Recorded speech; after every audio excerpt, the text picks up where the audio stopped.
साथियों, समा फिल्म्स के तरफ से एक नई बिरहा, छोटी बिरहा है आपके बीच में। बैजनाथ धाम की उत्पत्ति। भगवान भोलेनाथ का एक ऐसा दरबार जहां राजा रंक, अमीर गरीब, पीएम सीएम डीएम हर आदमी जाके अपने सर को झुकाता है, मनमांग मुराद पाता है। छोटे से प्रकरण को कम समय में आपके बीच में रखने का प्रयास कर रहा हूं। उम्मीद है आप सब पसंद करेंगे। भूमिका में कैसे मास्टर?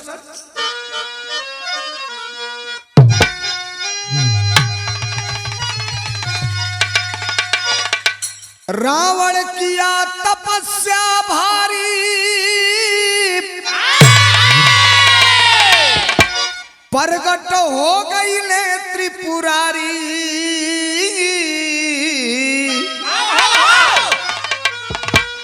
कहले शिव जी, कहले शिव जी, सेवक मांगो तू वरदान।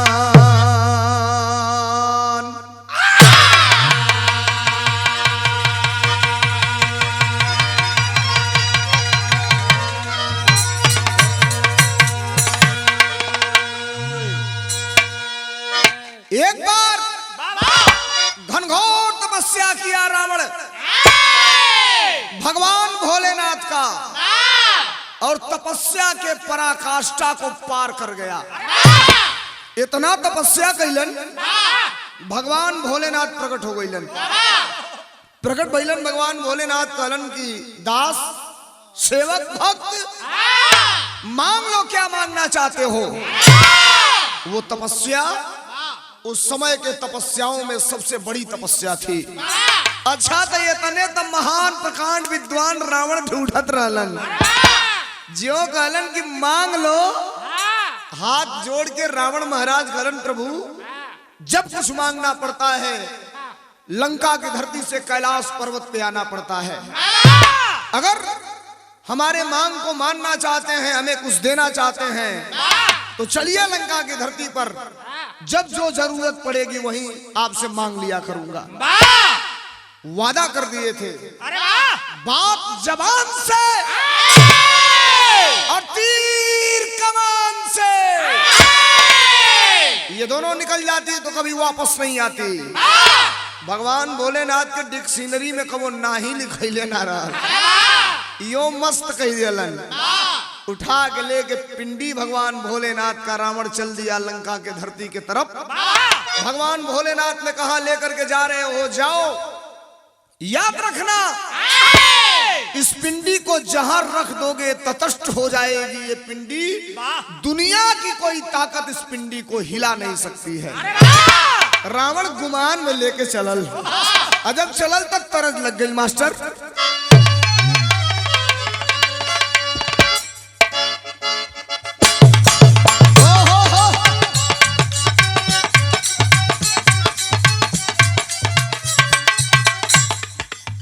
एक माता बहन लोग शादी ब्याह के अवसर पर जब बारात दुआरे पे आ जाई, बरतिहन के ताक ताक गाई लोग, गीत गारी मांगलिक अवसर का शुभ चीज मानल जाला।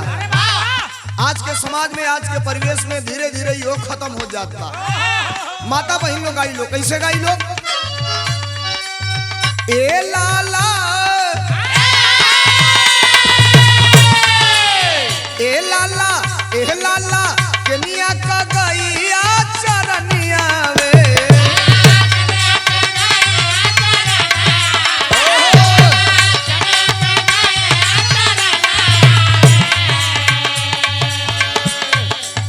ए लाला, कनिया का गैया चरनिया वे, अब कनिया का उमड़ला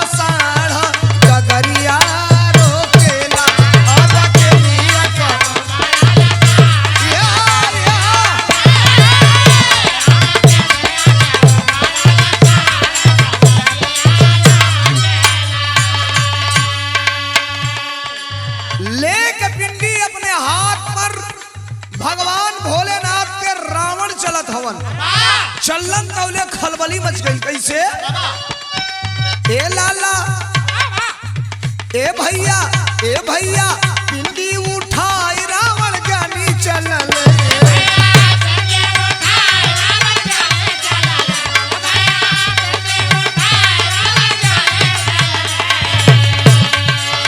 ए भैया पिंडी उठाई रावण ज्ञानी चलल। पूरा देवलोक में मचल हाहाकार बदरिया घेरले बा। पूरा देवलोक में मचल हाहाकार बदरिया घेरले बा।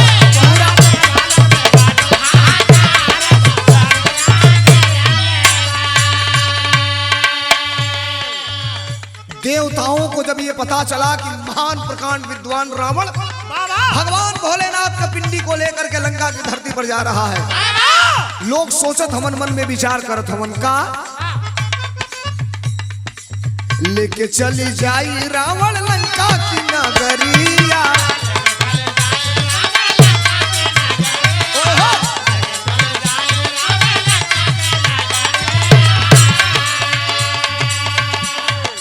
अरे होई जाई देवलोक में तही आया नरिया।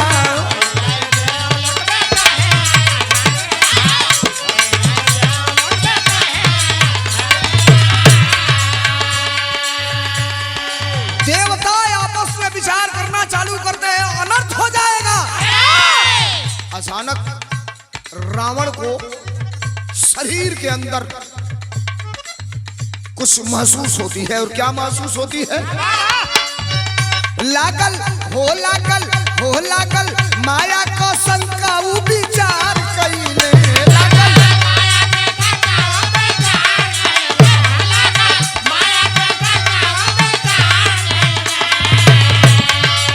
हो लागल माया को शंका विचार कइले।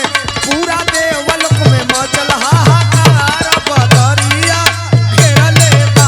पूरा देवलोक में मचल बदरिया घेरले बा।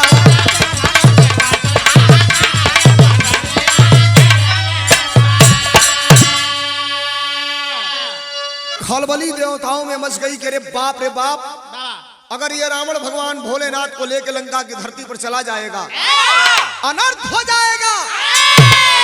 देवता त्राही करना चालू कर दिए। अचानक रावण को माया की लघु शंका लगती है। अब जब लघु शंका लगी, इतनी जोर से लघु शंका लगी, सोचा शंका भी करना है, इस पिंडी को जमीन पे भी नहीं रखना है।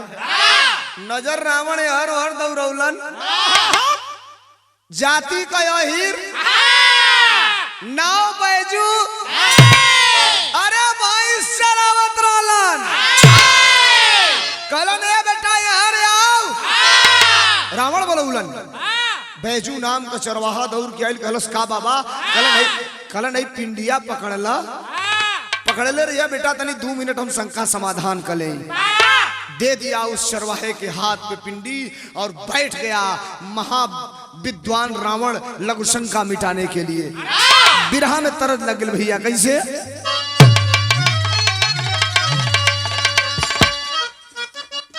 ओहो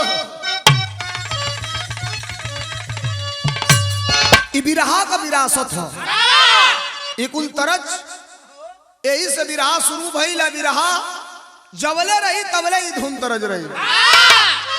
आई कुल का कोनो मतलब नहीं खे। मेरे मरद मगोदय जी आज का तरज है। लब का उद्घाटन कीजिए। लेकिन तनी ए तरजिया पे देखा, ओ तरजिया पे तरजिया 50 गुना भारी पड़ी। कैसे मास्टर?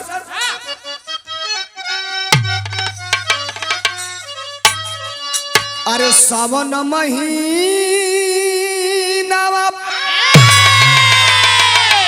उहे सवनैया निकल गेला। काला तिला गलावा ए भैया गोरैया निकल गेला। रस रस झूलली झूलनवा राधा हो काधा बनम।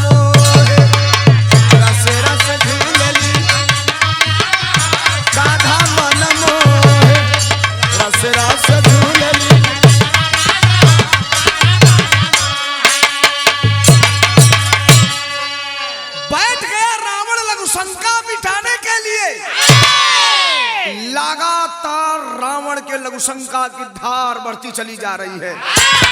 समझ नहीं पा रहा है रावण हो क्या रहा है। कैसे मास्टर? टूटे नाही धार, टूटे नाही धार, मन में सोचे रावण ज्ञानिया, आए हर बैजू के हाथ हवा पा, ए भैया बढ़ता वजनिया, रावण के बढ़ल परेशानिया भैया हो कैले मन में विचार, रावण के बढ़ल परेशानिया भैया हो कैले मन में विचार, रावण के बढ़ल।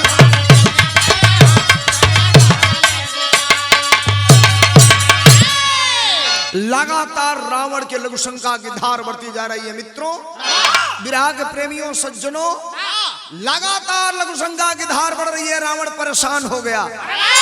इधर और लघु शंका का धार बढ़त जात बा यार, बैजू नाम के चरवाहे पर पिंडिया का वजन बढ़त चलत जात बा।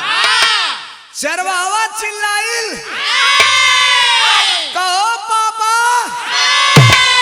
अरे आई पिंडिया पकड़ा ना ता गिरल। रावण भैया बेटा बस 2 मिनट 2 मिनट बेटा रोक लिए, रख दो के जमीन पे अनर्थ हो जाएगा। अचानक पिंडी का वजन इतना बढ़ा कि छूट गई वो पिंडी, हाथ से गिर गई जमीन पर, और जो ही जमीन पर गिरी यार रावण के लघु शंका का धार टूट गई। उठल, कहीं नजर नहीं के, दौड़ल वही पिंडिया के पकड़ के लगल हिलावे। उता वरदान रहल जब जमीन टच कर जाई तो पिंडी हिलबे ना करी, हिलावत हिलावत हिलावत हिलावत हिलबे ना कई, ना हिलल। विरह के टेरी में बताओ गई मास्टर,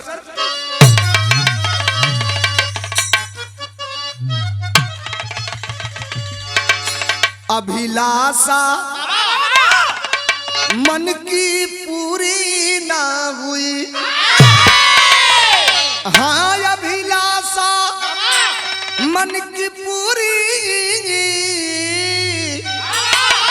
ओ अभिलाषा मन की पूरी ना हुई, अरे रावण समझ न पाया बदल गई परिभाषा, रावण समझ न पाया बदल गई परिभाषा, अभिलाषा मन की पूरी ना हुई। पिंडिया पकड़ के हिलावे लगल, जब ना हिलल रावण असमंजस में पड़ गई। आज जब असमंजस में पड़लन तो भइल का तरज लाग गई मास्टर।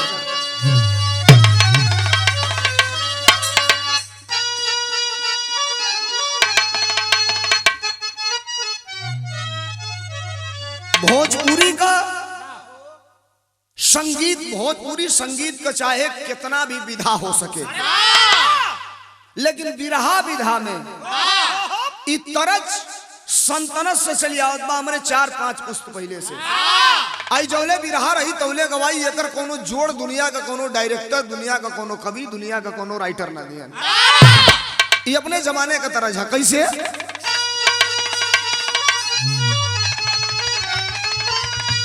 अरे झूलनिया का गुजरा, अरे टूटल गो राजा, अजवनिया में गड़िया छूटल हो राजा,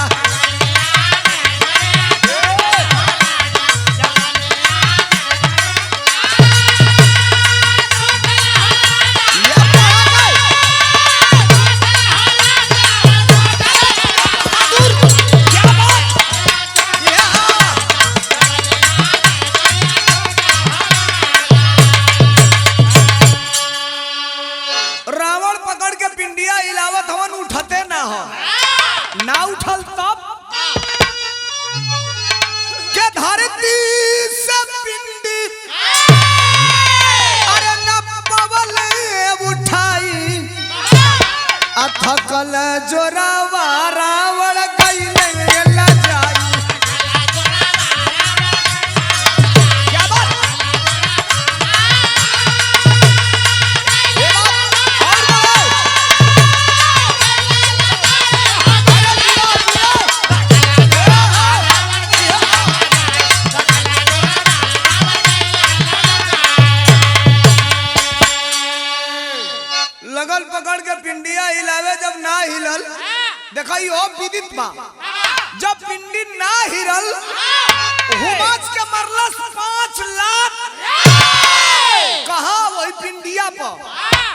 देलस अपना घरे। अरे वो बैजू नाम का चरवाहा खड़ा होके देखत रहल, कहलस कि कहो भैया, दुनिया का कुल देवी देवता फूल अक्षत चंदन रोरी से मानेलन, हई कौन देवता जब लात का देवता हो गई। अच्छा तो भैंस चरा के घरे जाओ, सवेरे जब भैंस चरावे आवे रोज का ओकर नियम हो गई, उमस के मारे 5 लाठी निरा के आला में बतावल गेल कैसे।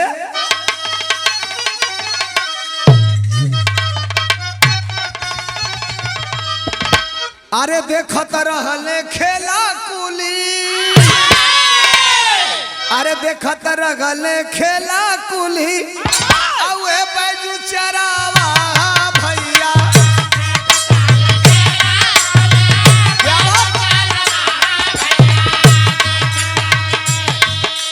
अरे भेदा वाली बतिया ना समझ में उनके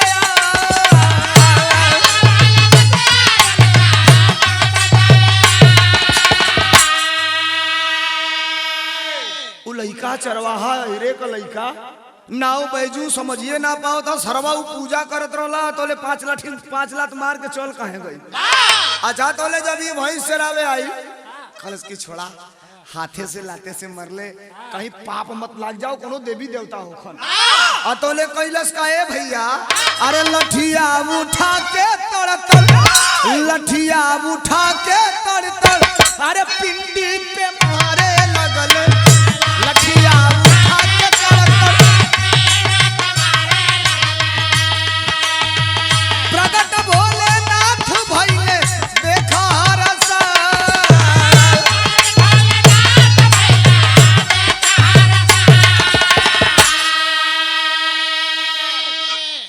रोज आवे हुमस के मारे 5 लाठी ओई पिंडिया पर। एक दिन के बाद घरे गई खाना खात रहल, याद पड़ल कि आज तो पिंडिया पर मरबे ना कैली। खाना वाना छोड़ के दौड़ के आई, लेके बड़की लौर तेल पियावल, अरे चिकन की एकदम हल्दी से रंगल कचकचा, लेके मरलस 5 लाठी।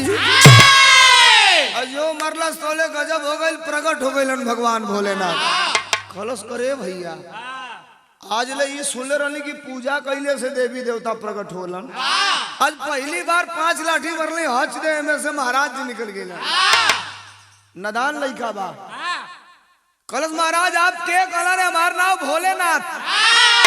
कबो कबो भक्त के भी भगवान लोग बड़ा विचित्र रूप से दर्शन देला, बताऊ के पड़ेला कि हम के हैं, भक्तवा चिन्हबो ना करे ना। सो ये हालत है जाबा, कलम भोलेनाथ। कलश की तब तक कहलन कि जो मांगना हो मांग ले। कलश का मनो सबेर से केहू मिलल ना रहल तो के, हमके का देव तू मर्दवा 5 लाठी, ये तुम्हार खोराक बा, हमसे कहत मांग ले। कलन मांग ले, मांग ले जो मांगना चाहते हो। ऑटोमेटिक उस बैजू नाम के चरवाहे के दिमाग में कुछ बातें आती हैं, वो समझ गया अगर ये भगवान भोलेनाथ है तो इनसे आज नहीं मांगूंगा तो फिर कभी शायद जिंदगी में कभी मुलाकात होगी कि नहीं होगी, इसकी कोई गारंटी नहीं है। कलश देना है तो यही दीजिए, आगे हमार नाव पीछे तुहार नाव। अजय बतिया फंस गई भगवान भोलेनाथ की डिक्शनरी में। हम बतौली कि कबो ना ही लिखैले ना रहल, यो मस्त कह दिलन। आखिरकार वर्धनवा सही साबित भइल कि ना, आज के देख लो बात के लेके आवत नहीं भइल का बाबू बिरहा के खड़ी में बतावल गई।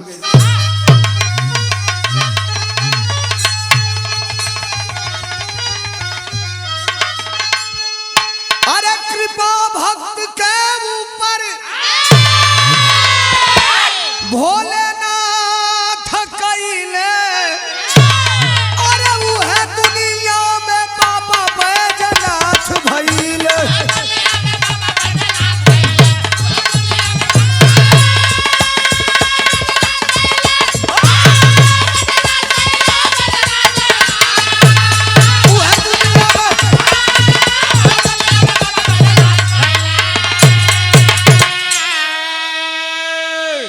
यो मस्त कहलन, पूरा हो गई उनका वरदान। देश दुनिया में कोने कोने से विश्व प्रसिद्ध मेला झारखंड के अंदर, पहले बिहार में था, अब झारखंड में हो गया। झारखंड के अंदर देवघर में भगवान भोलेनाथ बाबा बैजनाथ के नाम से मशहूर हुए। आगे बैजू पीछे नाथ हो गई बैजनाथ। देश दुनिया में लोग जेके पूजेलन बाबा बैजनाथ के नाम से पूरा विश्व में प्रसिद्ध हवन। 105 किलोमीटर लोग सुल्तानगंज से जल भर के कांध पर कांवर रख के पैदल बोल बम का नारा है, बाबा एक सहारा है करते लोग जालन, मन मांग मुराद पावेलन। अंतिम लाइन का बात,